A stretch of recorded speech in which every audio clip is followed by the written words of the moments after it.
2023 সালের বিধানসভা নির্বাচন আর এই বিধানসভা নির্বাচনকে সামনে রেখে সোমবার থেকে ভারতীয় জনতা পার্টির বুথ বিজয়ী অভিযান সূচনা করলেন আগরতলা রবীন্দ্র শতবার্ষিকী ভবনের হলঘর থেকে। এই দিনের বুথ বিজয়ী অভিযানের সূচনা লগ্নে উপস্থিত ছিলেন আসাম রাজ্যের মুখ্যমন্ত্রী হেমন্ত বিশ্ব শর্মা, রাজ্যের মুখ্যমন্ত্রী মানিক সাহা, রাজ্যের প্রাক্তন মুখ্যমন্ত্রী তথা রাজ্যসভার সাংসদ বিপ্লব কুমার দেব সহ রাজ্যের অন্যান্য মন্ত্রীরা।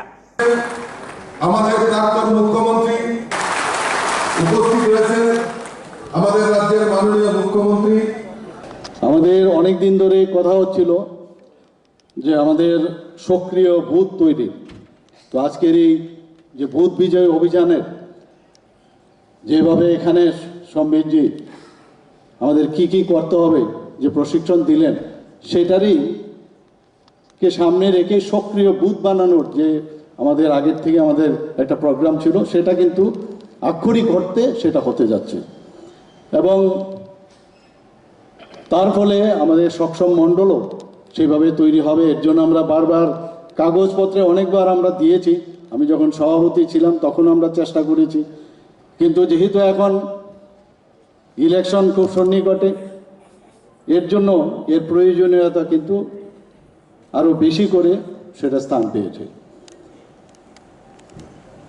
আমি একটা উদাহরণ আপনাদের দিচ্ছি। বুথ আমরা সবাই জানি যে আমার বুথ শক্তিশালী বুথ, অনেকবার আমরা নারা দিয়েছি। আলটিমেটলি এটা বুথ, আমি একটা উদাহরণ দিয়ে বলছি এই কারণে, যদি আমি বুথের কথা আমি চিন্তা করি, আমি সেইভাবে আমি নিজেকে দেখি যে একটা পুকুরের মধ্যে যদি আমরা একটা ঢিল ছুঁড়ি, আস্তে আস্তে তার যে তরঙ্গ সেটা কিন্তু পাড়ে আসে। তো বুথকে আমি মনে করি যে পাড়ের সাথে আমি তুলনা করতে পারি। একটা পাড় যেমন শক্তিশালী হওয়া প্রয়োজন, বুথও সেইভাবে শক্তিশালী হওয়া প্রয়োজন। এবং বুথ থেকেই কিন্তু আমি ঢিলটা যে ছুটছি, সেই ঢিলটা কিন্তু আমি বুথের মধ্যেই, পাড়ের থেকেই কিন্তু আমি ঢিলটা ছুটছি। কাজে তার প্রয়োজনীয়তাটা আমরা অবশ্যই গুরুত্ব সহকারে আমাদের জানা প্রয়োজন। এবং আমাদের প্রধানমন্ত্রী, যশস্বী প্রধানমন্ত্রী নরেন্দ্র মোদীজিও সেই কথা বলে থাকেন। আমাদের বর্তমান হোম মিনিস্টার আদরণীয় অমিত শাহজিও সেই কথা বলেন। আমাদের আদরণীয় ন্যাশনাল প্রেসিডেন্ট জেপি নাড্ডাজিও বলেন। সবসময় আমাদের যারা দিল্লি থেকে আমাদের নেতা নেত্রীরা এখানে আসেন, সেই বিষয়ে কিন্তু ওনারা এই কথাগুলো বলেন। তো আজকে এই বুথ বিজয় অভিযানে আমরা আশা করি আমাদের কেন্দ্রের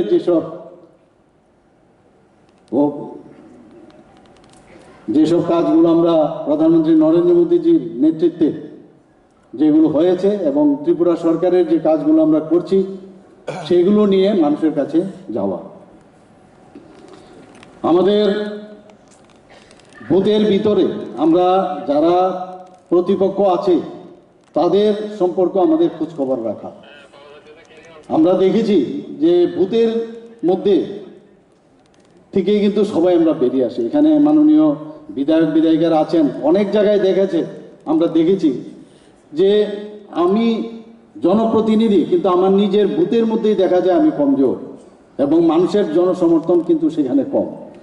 তো এখানে যারা যারা বিধায়ক বিধায়িকারা আছেন, সবাইকে আমি একটাই অনুরোধ করব, যারা জনপ্রতিনিধিরা এমপি থেকে শুরু করে অন্যান্য যারা জনপ্রতিনিধি আছে, আমার বুথে যখন যে দায়িত্ব দেওয়া হবে, বুথের মধ্যে যেন আমরা প্রবাস করি এবং কি কারণে আমার বুথে আমার সমর্থন কম, সেই বিষয়ে আমরা তার অনুসন্ধান করা এবং তাকে শক্তিশালী করা, সেই বিষয়টা যেন আমরা দেখি। এখানে আমাদের আসামের মাননীয় মুখ্যমন্ত্রী এখানে বলবেন, আমি বেশি কিছু বলবো না। কালকে কথা হয়েছিল, যেটা আমাদের জিষ্ণুদা বলেছেন যে বিবেকের কাছে প্রশ্ন করবেন যে আমি কতটুকু বলবো, আমিও কমই কথা বলবো। এখানে প্রায়শ আমরা দেখি যে এখন যে যিনি আমাদের বিরোধী দলের নেতা এবং প্রাক্তন মুখ্যমন্ত্রী, প্রায়শ উনি বলেন ত্রিপুরাতে নাকি আইন শৃঙ্খলা নেই। ত্রিপুরাতে আইন শৃঙ্খলা নেই এই কথাটা বলে কারণ ওনাদের কাছে কোনো ইস্যু নেই। এখন আইন শৃঙ্খলার নামে ইচ্ছে করে ওনারই আইন শৃঙ্খলার অবনতি করার প্রচেষ্টা চলছে এখন।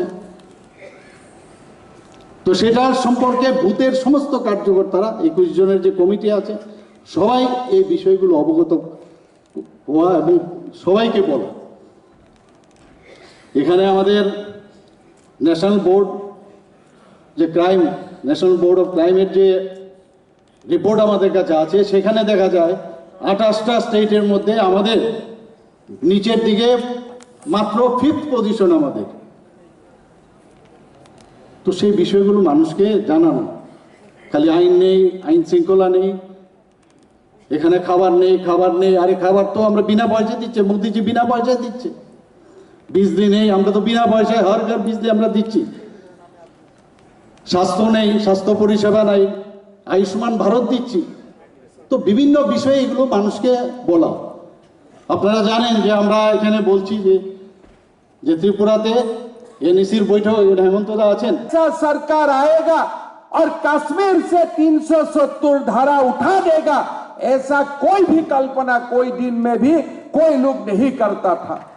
किसी का मन में यह कल्पना नहीं था कि 500 साल का बाद आज अयोध्या में राम मंदिर बन सकता है, ऐसा कल्पना किसी का मन में नहीं था। आज किसी का मन में यह कल्पना नहीं था कि उत्तर पूर्व भारत का सचमुच अष्ट लक्ष्मी बन जाएगा। आज प्रधानमंत्री मोदी जी का नेतृत्व में चमत्कार हुआ। उत्तर पूर्व को एक नया आइडेंटिटी मिला। आज आप दिल्ली में जाके बोल सकता है कि मैं नॉर्थ ईस्ट से हूं, आपका सम्मान का दृष्टि से लोग आपको देखेगा। पहले क्या था, अगर दिल्ली में हमारा नागालैंड का, मणिपुर का, त्रिपुरा का, असम का लोग जाते थे, लोग पूछते थे, अरे भाई त्रिपुरा कहां है, अरे भाई असम कहां है, मणिपुर कहां है। लेकिन आज वो प्रश्न नहीं करता है कि इसलिए आपका भारत का प्रधानमंत्री नरेंद्र मोदी बार बार उत्तर पूर्व आते हैं, बार बार उत्तर पूर्व का लोगों से मन का बात करता है। अभी मैं बात करते करते विप्लव देव जी से बात कर रहा था, खाली 5 साल हुआ त्रिपुरा में Indian institute of information technology शुरू हुआ, नेशनल फॉरेंसिक यूनिवर्सिटी शुरू हुआ, नेशनल लॉ यूनिवर्सिटी शुरू हुआ। खाली 5 साल का बाद है। त्रिपुरा में तो सीपीएम इतना दिन था, क्या किया त्रिपुरा में, क्या किया था हम त्रिपुरा में? खाली त्रिपुरा में इधर एक सिंडिकेट लगाओ, इधर में थाना में लोगों को बुला के अत्याचार करो, इसका सिवा सीपीएम ने हम लोग को क्या दिया था? लेकिन आज त्रिपुरा में एक डायरेक्शन है, आज त्रिपुरा आगे जाएगा, आज ये निश्चित है। मैं गर्व में आप लोग का साथ बात बोलना चाहता हूं। मैं हेल्थ मिनिस्टर था, विप्लव देव जी यहां में चीफ मिनिस्टर था। जब कोविड पैंडेमिक आया, हम लोग उत्तर पूर्व का सारे लोग बात करता था कि अभी हमारा क्या होगा, ऑक्सीजन हम कहां से मिलेगा, वैक्सीन हम कहां से मिलेगा, दवाई कहां से मिलेगा। हम लोग एकदम डर का माहौल में चला गया था कि हमारा क्या हो सकता है। लेकिन आज देखिए, प्रधानमंत्री मोदी जी था, आपको समय में वैक्सीन मिला, और मैं तो ये गौरव के साथ बोल सकता हूं कि देश में जो 3-4 प्रदेश सबसे पहले वैक्सीनेशन का काम कंप्लीट किया, उसमें त्रिपुरा प्रदेश का भी नाम आते थे।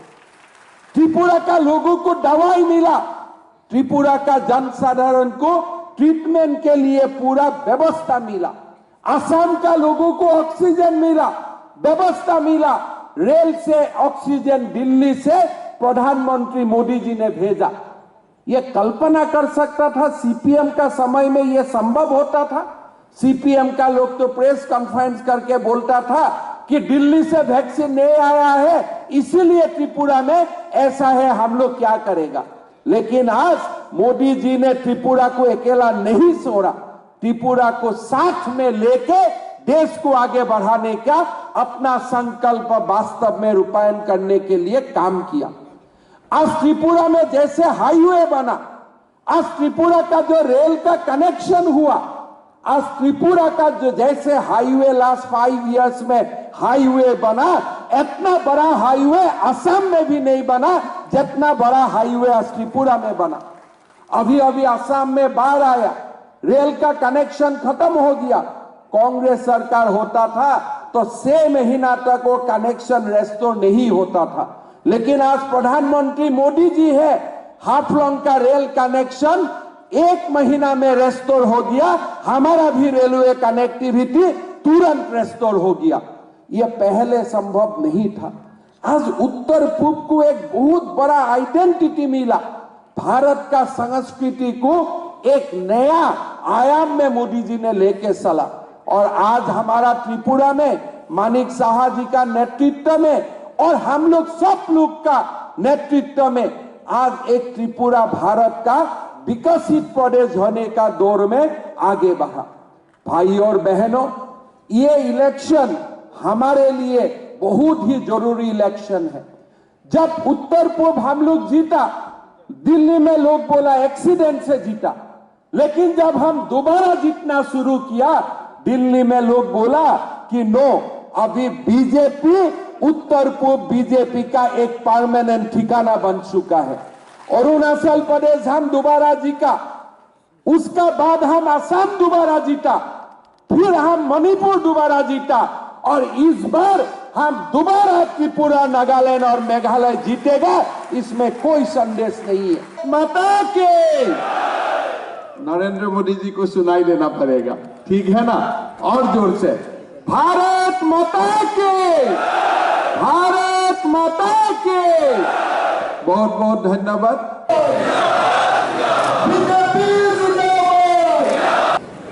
মঞ্চে থাকবেন আমাদের মাননীয় উপমুখ্যমন্ত্রী শ্রী জিষ্ণুদেব বর্মনজি, প্রভারী ডক্টর মহেন্দ্র সিংজি, কোঅর্ডিনেটর মাননীয় সন্দীপ পাত্রাজি। আজকে মহিলাকে এডিশনাল উত্তরীয় পড়িয়ে বরণ করার জন্য